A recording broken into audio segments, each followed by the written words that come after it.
Hey there, entrepreneurs. My name is Sushant, and welcome to TrepTalks.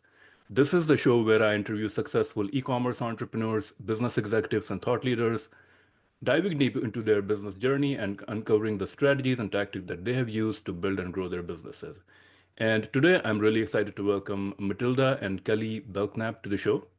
Matilda and Kelly are the co-founders of Adventurist Backpack Company, a brand on a mission to create stylish, durable, and affordable backpacks while tackling hunger relief by providing meals to families in need with every purchase.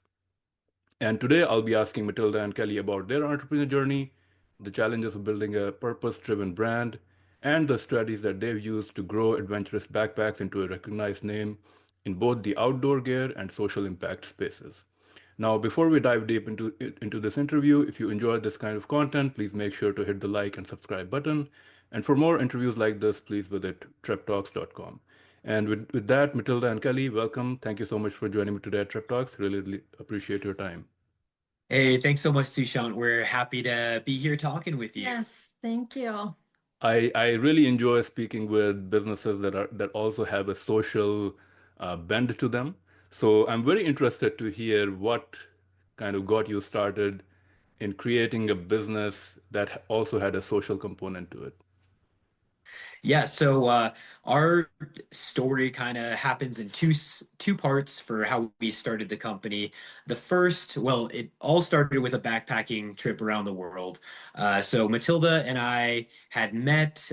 We were planning our first international trip, which was going to be a few months long. So it was a big trip together, and our first one together. And so we were getting excited, obviously, looking for items that we would take on our trip as far as stuff that we need, like backpacks and whatnot. So the first thing that we noticed when we were looking for backpacks was that you could either find these cheap, like $30 backpacks that weren't branded, or you could find the super branded backpacks that had unnecessarily high markups. They were like $150, $200, and we kind of, didn't realize that there was such a big gap in the marketplace. So we ended up borrowing backpacks from our family for the trip. But long story short, we kind of thought when we get back to the US, let's bookmark that idea. We definitely kind of want to explore the idea of making backpacks that are stylish, high quality, but a little bit more affordable than what we had seen on the market. Yeah, exactly. And so on this trip we went on, we kind of had this idea in the back of our heads the whole time. And so we were traveling to a bunch of different countries, and we saw a lot of people that were in need. They were asking for help, asking for food, donations. So we wanted to just kind of try to do something to help as we were visiting their home. So we filled up our backpacks with like simple meals that we just took with us and went out and gave to anyone who was asking for food or help. And when we came back to the US and back to Denver, we really looked into it more because we realized it was an issue that we had always heard about and knew about, obviously. But we didn't realize how big the issue was, how many people actually face food insecurity. Also back here in Denver, in Colorado, in the whole country. Yeah, so for example, in the US alone, there are 18 million households facing food insecurity. So obviously, not an insignificant amount by any means. So we decided that, when we were starting the company to design our own backpack, connecting all of it together, we wanted to continue providing meals to those in need through our experiences and our travels and through the backpacks. And so we thought it made a really natural connection with designing our own backpacks. Why don't we, make a business that does good? We were inspired by brands like Tom's Shoes and, just ones that had like a give back model. And it seems like such a good idea to solve real world problems through business. Definitely, and this definitely sounds like a big problem. 18 million people is like half of Canada's population, so it's a Yeah. large number Yeah. of people. I'm very curious, when you started this out, did you already have your like full-time jobs that you were doing, and this was kind of like a side hustle that were starting? And how has that evolved over time? Like, is this now your full-time thing? Yeah, so when we started, I was actually working as a nanny. So I did that part-time. Kelly was working as a Lyft driver at the time. So we did this business as a side hustle, basically. And then in 2020, January of 2020, we took it full-time, both of us, which was really, we didn't know it at the time, but not great timing with the pandemic happening. But yeah, so we've been doing it full-time since 2020. Yep, yep.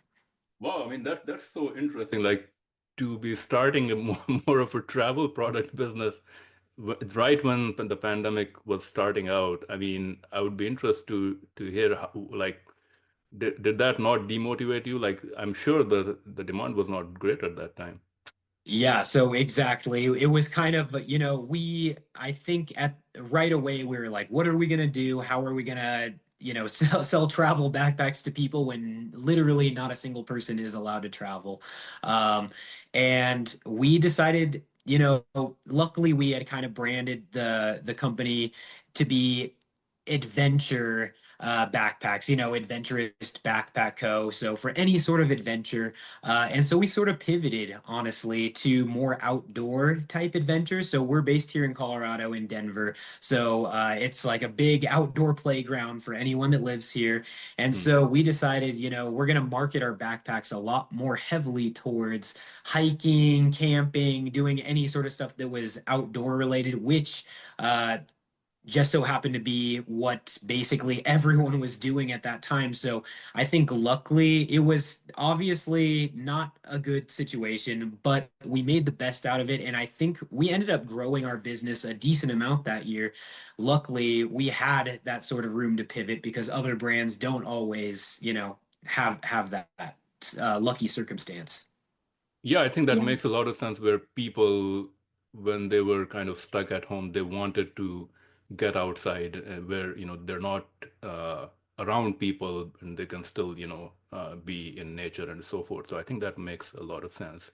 Can you talk a little bit about your products, um, how many bags you have now, and what is kind of you said that this kind of fits in between more of the low cost option versus more of the brand options.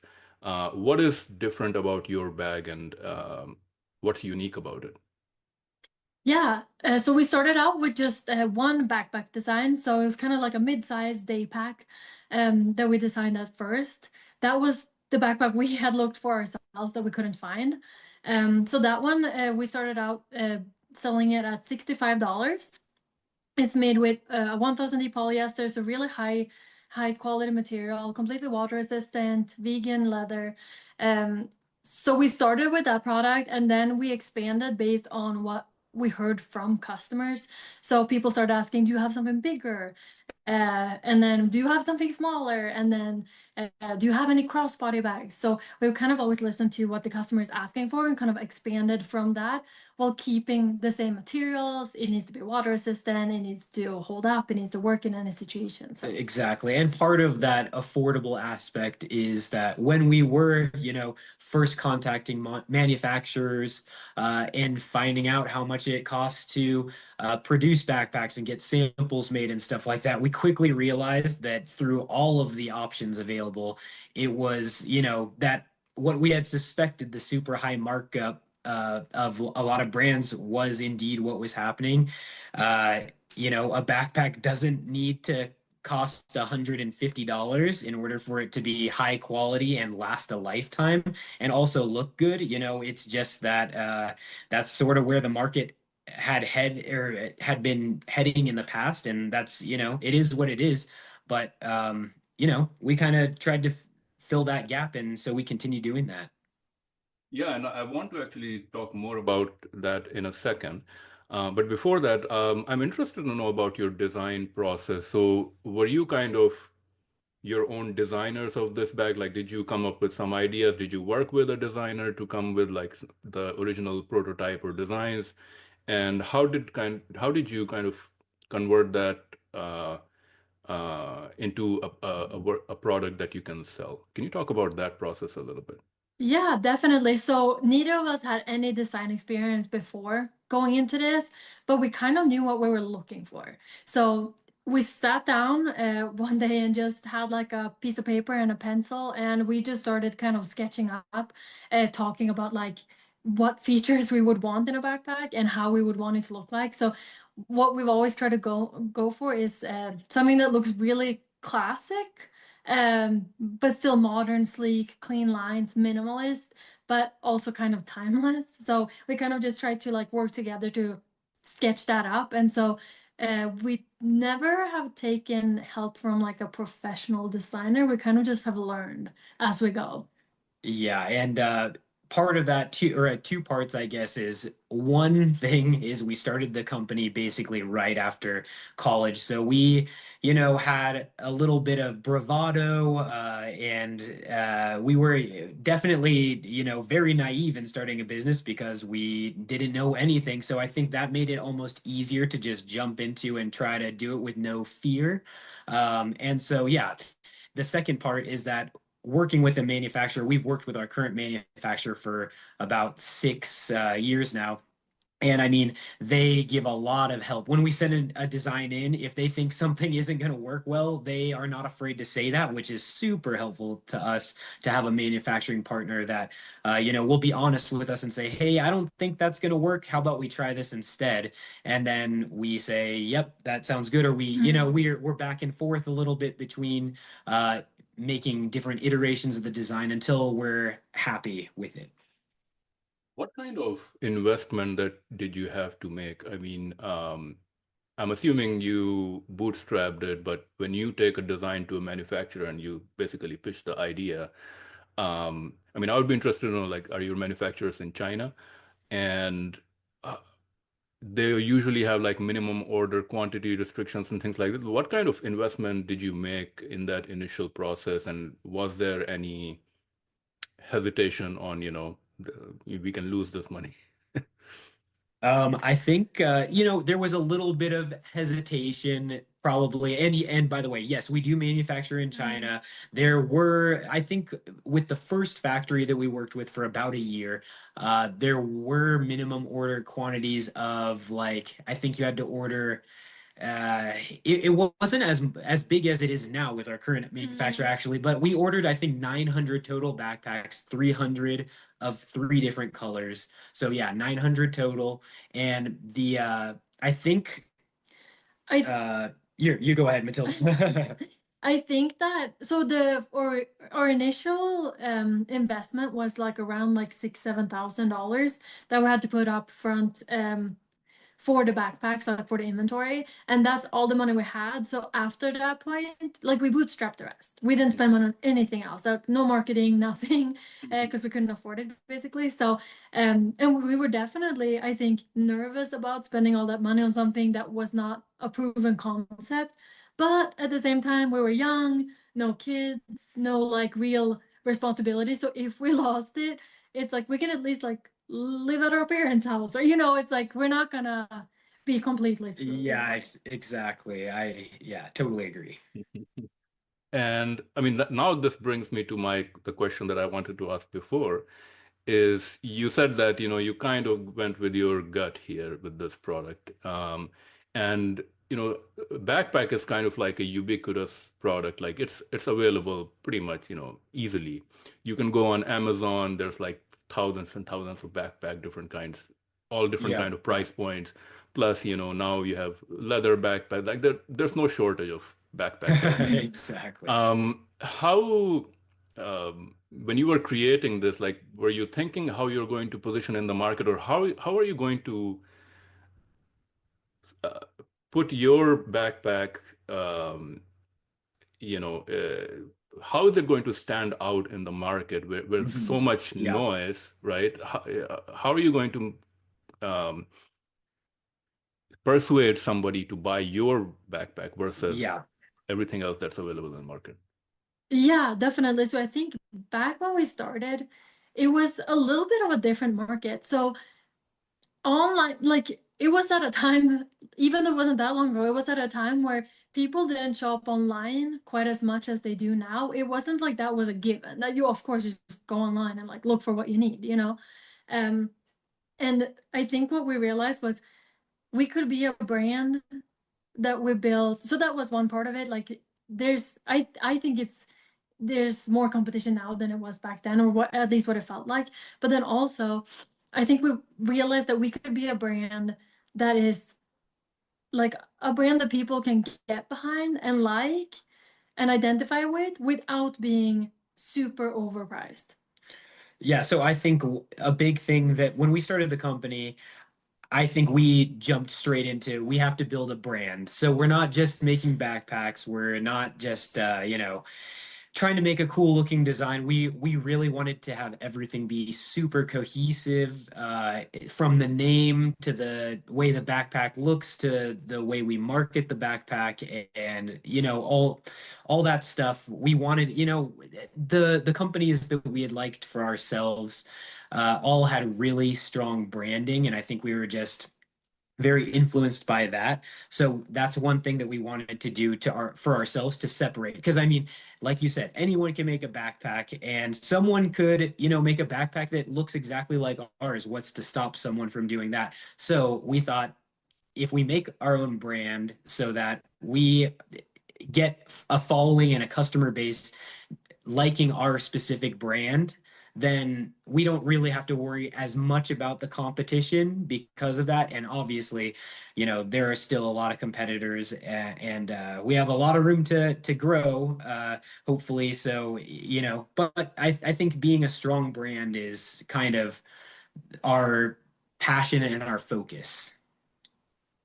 And I did see on your website, you have a lot of different value propositions. Like you're offering free shipping and returns.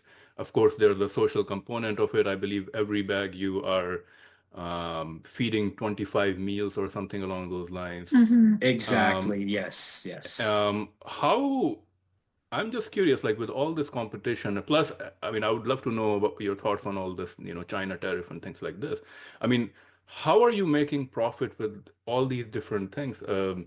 I'm assuming you have really decent profit margins. Yeah. I think it all comes back to the fact that there literally are just such high markups in the backpack industry that, like, I mean, we do have good margins, and we are doing fine with the sales of our bags, and reinvesting in the company with sales and everything like that. And that's even like you said we work with Feeding America, the largest hunger nonprofit in the US.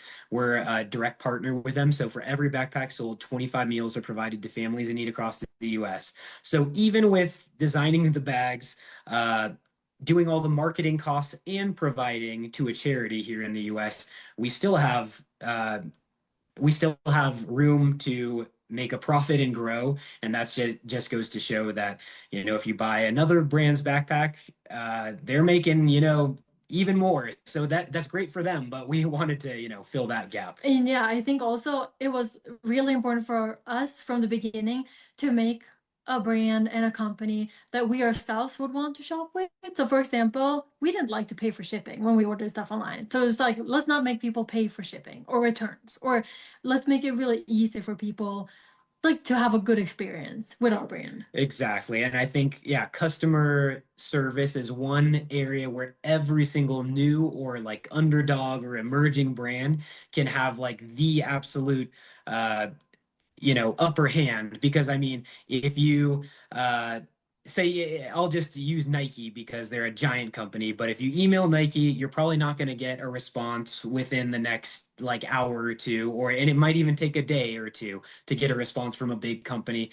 But when you're a small company, you can get that email and you can try to make a game out of it to reply as quick as possible. So sometimes we do just that. And if we get a customer email, we try to respond so fast that they are like, their mind is boggled with like, oh wow, I have a response here, well written and helpful within 5 minutes. And I think I think that's also about building trust with the customer, especially from an unknown brand, as we are for most people.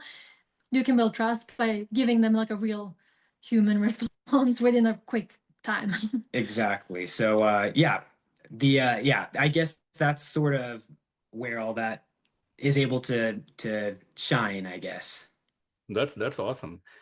So you created the bag, you had your initial inventory. What was your launch plan? Like, did you kind of plan out how you were going to launch, how you were going to get your first customer, and how did you get your first customer?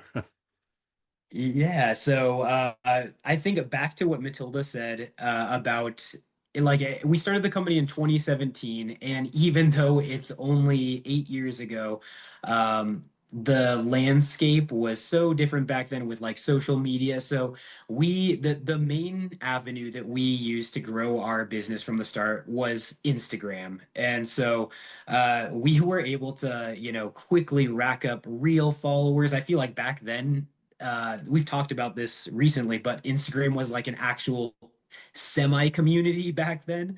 And now it's just, you know, it's crazy and it's overwhelming. But back then we were able to grow our following to, you know, thousands or tens of thousands, like just. But I think when we launched, we only had a few hundred followers on Instagram, so it still wasn't like a huge No, thing no, we had no. worked Yeah, on yeah, yeah. beforehand. It's not like we were like influencers and then started a brand. Like we started No. with zero, and then we had a few hundred when we launched. And at first, we were thinking, let's just sell online, 100% like direct to consumer online. And then we started, and within like a week or two of launching, there was like like a small retail chain in Montana who reached out to us because I think they saw us on Instagram, and they were like, hey, we really like your bags. Can we order 100 of them? And we were like, yeah, absolutely. So then we were like, maybe we should also do retail, like wholesale. So Yeah, we yeah. I kind of mean, we're pretty flexible. exactly. When you get that email, right, like a week into business after you've sold like 20 total bags on your website, it's like, maybe we're looking at this the wrong way. Yeah. So since then, it's been a mix of, yeah, social media, retail, but Direct to direct to consumer. consumer. And yeah, we also partner with a lot of businesses to make custom bags and stuff like that. But yeah, now we do all sorts of stuff. But at the beginning, it was just through social media, basically. And then quickly after that, we started looking for more retailers who would potentially carry our bags. And, you know, I think a lot of retailers are looking for new products always. So people were surprisingly open to bringing our backpacks in for a test run. Even, you know, even just shooting them an email. Like we hardly ever talked with people, even on the phone or anything like that, or definitely not in person. And just sending a cold email worked surprisingly well. And I guess now, given that Instagram and all these social platforms are really, inundated with all the messaging and different brands, pretty much everybody is there. I think, do you think that now it's more difficult to sell through social, and so now e-commerce brands have to go through other channels like retail or B2B and so forth, because I mean advertising, I think for a small business it's really out of scope now, right? Yeah, I think it's much more difficult today to reach actual real people on social media. And it has changed so much. Yeah, just the algorithm, you know, Algorithm that doesn't want to show your stuff as a business to people unless you advertise. Yeah, it feels like it's hard to get it out there without using clickbaity like videos and stuff that can feel a little bit spammy. Like you want to build a brand that feels authentic, but you also want to reach people, and people's attention span has gone shorter. So it's definitely tricky. I think our approach to it is also that it's good to have a lot of different streams of revenue and streams of sales, so that if one part is not doing as well, then we're not relying just on one thing working 100%, you know. Exactly. Yeah.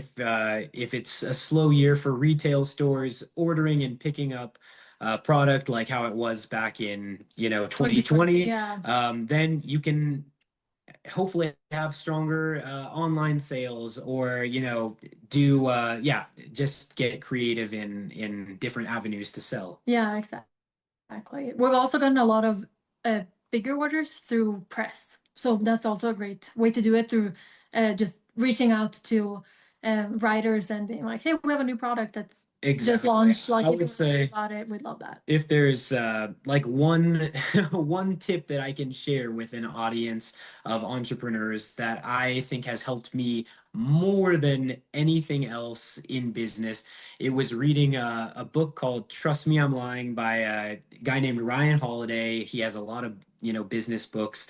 But anyways, this specific book had one key idea that was about, the fact that with press, local or national press, online, print, anything like that, these publicists and writers are looking, they're like hungry for the next story. They don't have like 100 stories in their back pocket that they can just write. They're like, they need new stuff to come out each day. And so if you can provide that story, that brand that has a cool new angle or a cool story to it, then I mean, you can get press, and that can potentially drive tons of traffic to your website, or it gets in front of the right person's eyes. And I mean, we've our company has, just from sending cold emails to publicists, we've gotten in, holiday gift guides for companies or press like Teen Vogue or Outside Magazine, Condé Nast Traveler, all the big giant publications that you would think I have no chance of getting into that. But the truth is, you definitely have a chance. All you have to do is send an email, and or send hundreds of emails, but it works. And I think that's like so helpful to, that we learned that early on, and we've been applying that like ever since.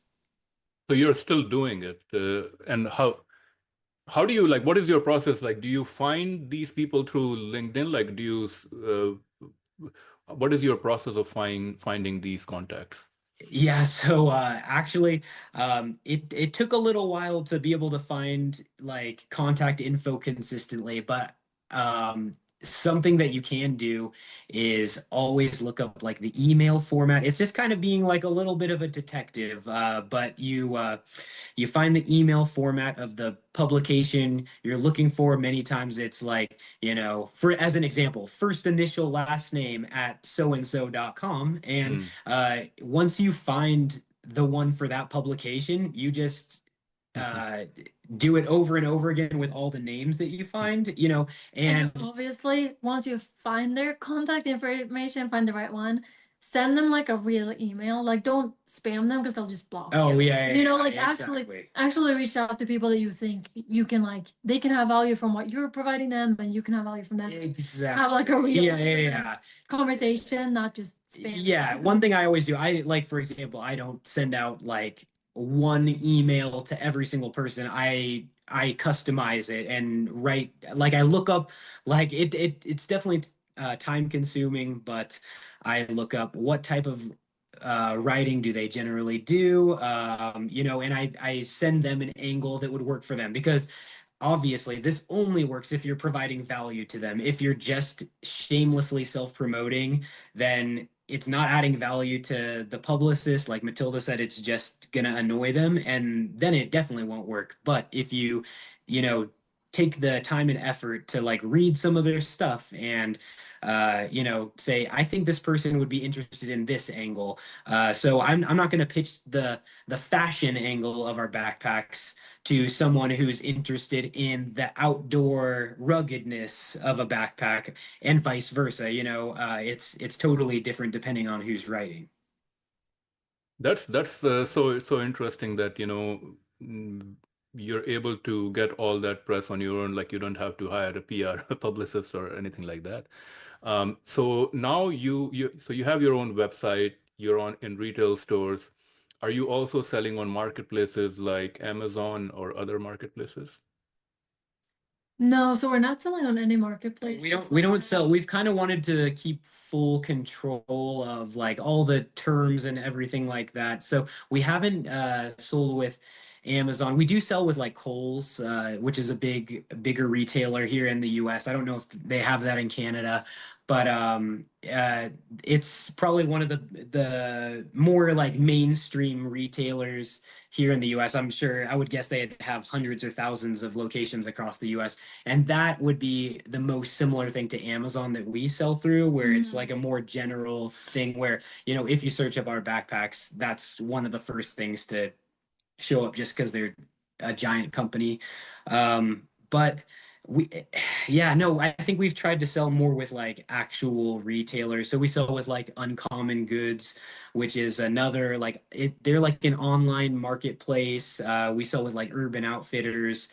And also a lot of boutique retailers in our country. So kind of just trying to actually be out there and like get our backpacks in a place we wouldn't be otherwise, because we do have our own online presence. So it's nice to get into brick and mortar stores that are actually like out in these like smaller communities. Exactly. And yeah, one thing that I heard someone say in another podcast, I think it was like, possibly Beyond Yoga. I don't know who has heard of that, but they're a big company, bought by Levi's, I believe.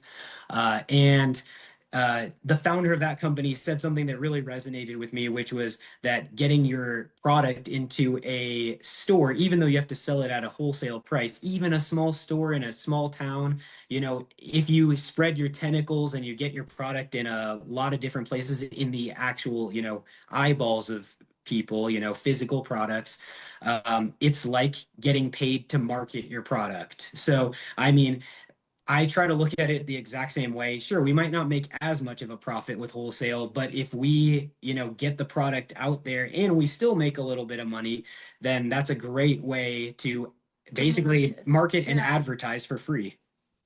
Or, advertise and make money. So what I'm hearing so far is your customer acquisition is really mostly distribution. You want to get your product to as many stores, as many retailers out there as much possible. And then you're doing some organic marketing, but are you doing any paid advertisement as well? What is working the best for you in terms of like new customers acquisition? So we don't really do much paid ad. Like we don't run ads like Facebook ads. We don't run Not Instagram often. We do of course occasionally, and most of those ads are retargeting ads. Not because I feel like you mentioned, I think a little bit earlier, how now the landscape of business is so crowded that I mean to get your brand recognized on the internet to a significant amount of people through advertising, it's just going to take so much money that I don't know, like unless you're amazing at advertising, then it's probably just gonna use up more money than it's worth. Yeah, so we definitely try to do more. Any type of free advertising we can do, like press or in-person event. We do a lot of those. We've done also, like we do like trade shows sometimes, stuff like that, which does cost money, but we don't spend a lot on paid ads like online. No, yeah, I would say our biggest methods of getting customers is sending emails to boutique stores, also national retailers and stuff like that. We still email them and try to get into big stores when we can, and find the email addresses for the buyers for stores in the exact same way as press. Also, yeah, like you mentioned, LinkedIn is a big help. Organic social media reach. Yeah, Have exactly. you tried Fair at all? Fair? We've talked to them a little bit and we've looked at it and we're interested, but yeah, we haven't tried it yet. Do you have any experience? Like, do you? No, I mean, to me, it seems like you're reaching out to businesses, and that's kind of the platform. It's like a B2B. So I've heard a lot of I've spoken with other businesses that have a lot of success from there. So, but it seemed like something that may be worth trying out. Yeah. I think we've had that. We're keeping that in our back pocket and thinking about the future. I think if the well of stores dries up, that from cold emailing, we'll definitely turn to that. But I think we're a little bit like hesitant with the margins that they take, but they've recently restructured their whole kind of like the pricing commission structure and stuff like that. structure. So I think it is a bit more favorable to the businesses like than the it was. sellers, yeah. So yeah, it's something to look into for sure. What are your thoughts on this? Of course, from a channel perspective, you're kind of diversified, but from a manufacturing perspective, you're in China, but there's a lot of changes going on, with Trump applying new tariffs and so forth, and there's no certainty. Do you ever think about diversifying your supply chain, your manufacturers to have some other places as well? So it's definitely something we've talked about and that we kind of always talk about and discuss.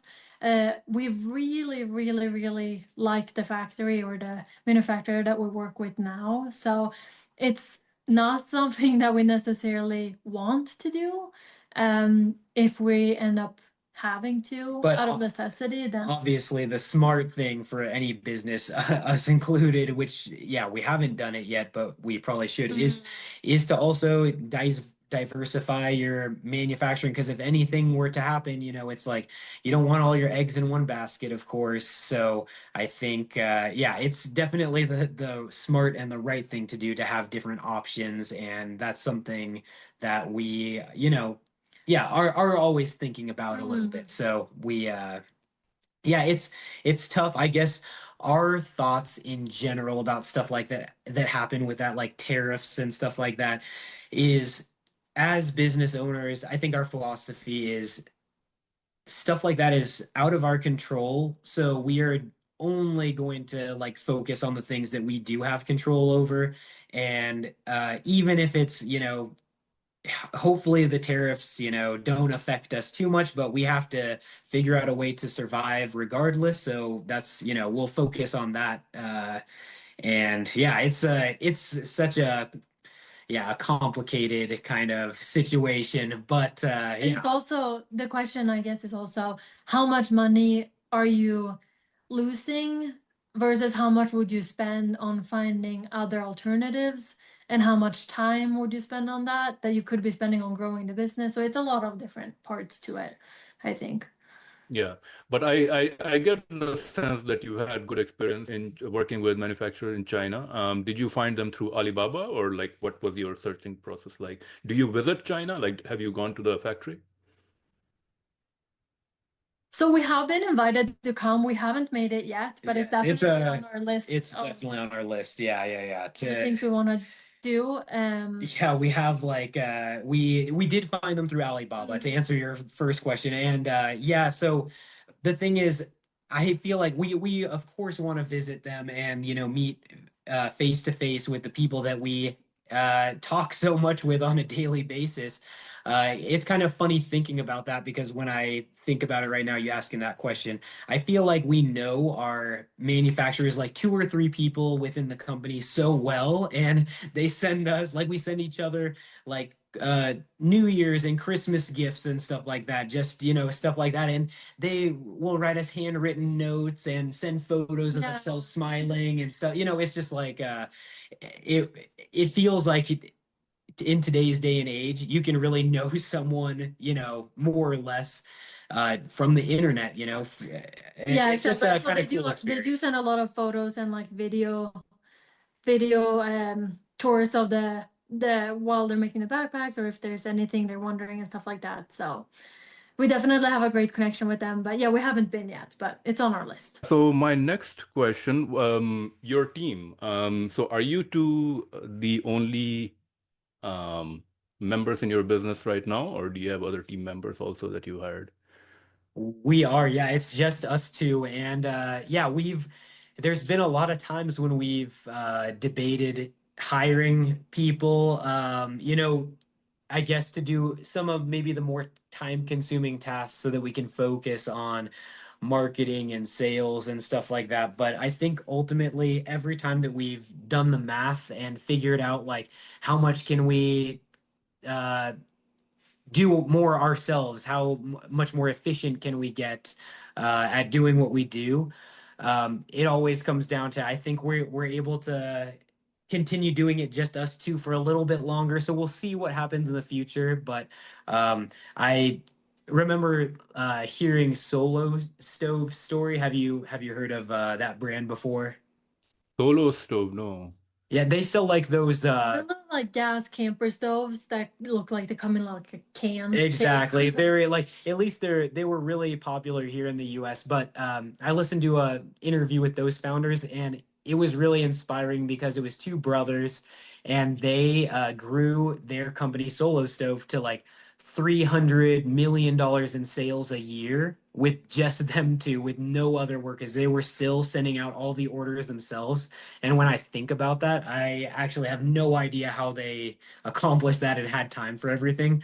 But a part of me always thinks when I think about their story, hey, well, if they can do that, then we can do it too. And I don't know if it's true or not, but we'll see. I think technology and this AI is definitely making things easier to create systems and workflows, and where you can basically, set things up and AI helps you out as well. So Yep. definitely, I think you can do more by just having one or two people, I guess. Exactly. And I mean, I would imagine that being just like a one person team is much harder than having like, I mean, obviously Matilda and I run the business and started it together. But it's Being a solo founder, I think, would be a completely different story. yeah, when I think about how much you'd have to do just by yourself, yeah, I even being have a lot of respect for solo founders for sure. yeah, and I feel like even being one founder, even if you hire a second person pretty early on, that second person is probably still not gonna do as much as a founder would. They're Even if not they're gonna an care amazing employee, as much, you maybe. can't expect them to be working like 24/7. basically, So Yeah, I mean, I think it's like first you have to create the processes and systems, and then you basically then find people to outsource the things that you don't want to do, and that maybe cannot be automated through technology, but require people and things like. I think yeah. these days business, I find or I feel that business is more of a creativity game now. Customer acquisition and everything. It's like the more creative you are, the more creative you are in storytelling, in your marketing, that's what really brings people to you. Otherwise, you're basically just spending money. Yeah. Yeah, Yeah. totally agree with that. Um, are you only selling in the US? Are you also in international markets? So we do ship all over the world, basically. In retailers, we're just in the US as of now. But yeah, we do ship everywhere in the world, basically. Yeah, exactly. We figure there's a lot of room to grow in the US, obviously a big population. So we want to keep, working on that before uh, spreading further. But yeah, we do still ship like almost everywhere on But our we website. and also I feel like it's how it was in the beginning. We say like this is what we want to do, this is the plan. But if like a big retailer from say Canada reached out and was like, and it was a good fit, we wouldn't say no. Oh, no, we would say yes for do sure. it, but we're not pursuing it necessarily. Yeah, exactly. That makes sense. What is your future vision for your business? Like 5 years down the road, do you still see yourself as like a two-person team? Do you have um, goals of like scaling your business to a certain revenue number, or any other goals that you may have for your business? So I definitely think that we're gonna have to hire someone coming up, at least a few people. It would be great to, I think for me personally, like it would be great to create like uh, to be an employer to people and be able to give people jobs that are really like fun and flexible and like just a great workplace. That's something that would be really cool, I Yeah, it think. would be fulfilling for sure. Fulfilling And it. I think we definitely, that's definitely the plan. I mean, anyone that has a business where they ship out orders realizes how much time that can take. Say if you get lucky and you get a lot of orders in one day, yeah, it can, I mean, the next morning you're preparing orders all morning, and that time could be better spent uh sending emails, working on getting more sales, but then you lose that time. So I feel like we for sure are gonna, need to expand our team, especially with the kind of fulfillment end of the business. Yeah. Working at the warehouse, sending out orders and stuff like that. I think Matilda and I still really love our parts of the business and are passionate about like the marketing and the sales and stuff like that. So I think that's the stuff we would maybe less be inclined to hire for at the beginning. And then if we're talking about like plans for the future and goals for the future, I think both of us are definitely on the same page of like we're wanting to do this and run this and see how big we can make it like for a really long time to come. So we're not trying to like build a company and sell it and get out of it. That's not what we're trying to do. We want to just grow this business and do everything we can to like keep being like the type of company that we ourselves would want to shop from and all that. So yeah. Exactly. Do you have your own warehouse? Are you doing the shipping on your own, or are you working with like a third party? Yeah, so we do We all do the it shipping on our ourselves. own. We do have a warehouse. So during the busier times of the year, it gets, it's hectic going back and forth to the warehouse and doing stuff like that. So that's why it would be really nice to have someone to handle that part of it. But yeah, we ship all the orders out ourselves. We print the shipping labels and put them on and throw in a thank you card into the order. So it's a very personal I experience. know a lot of people do outsource that, but we've also heard some pretty not super fun stories about how that can go wrong sometimes. So it's definitely something we want to keep doing ourselves. Yeah, I think our philosophy on that is kind of like we are happy to outsource or like to outsource as much stuff as possible that can be done without affecting the customer experience, and anything related to how the customer is going to experience our brand, our products and stuff, we kind of, at least at the moment, want full control over that. No, that definitely makes a lot of sense. In every business's journey, there's always mistakes made, lessons learned. What has been like a top one or two big mistakes that you think that you made? What did you learn from it? What can other entrepreneurs learn from your mistakes?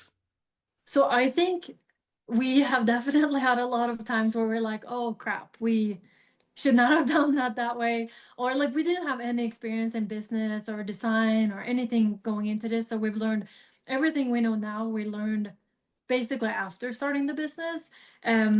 We launched this company without necessarily knowing what we were getting ourselves into.